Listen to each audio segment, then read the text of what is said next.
The MTA is ignoring the Easter deadline to turn off the congestion pricing gantries. The Trump administration ordered the tolling be shut off today. This while the lawsuit is still playing out in federal court, with the MTA and Governor Hochul fighting to keep the tolls active.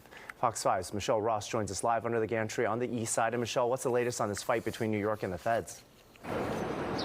That's right, Arthur. Here on 2nd Avenue, the tolls are still up and running, as well as the rest of the city. Now, that deadline was initially set for March 21st last month, but then was pushed back a month to today, Easter Sunday. This happened after the MTA challenged the decision by the U.S. DOT to rescind federal approval. But according to the Riders Alliance, this could go on for the next couple of months into the fall.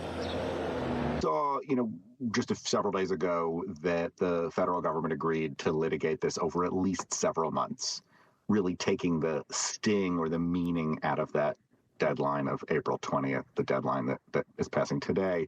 And so we know that congestion pricing is going to be with us for the next several months, but I would wager for the long haul. It's just working that well, and the federal government's case is that weak.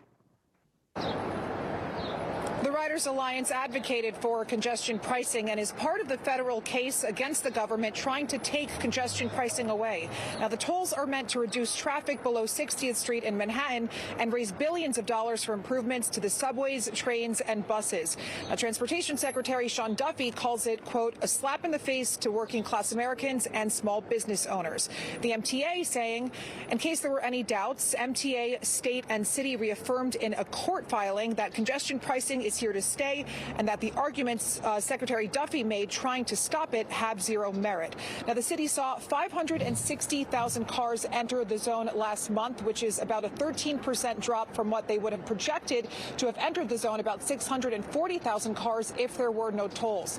They're also on track to meet the $500 million that they hope to raise by the end of this year.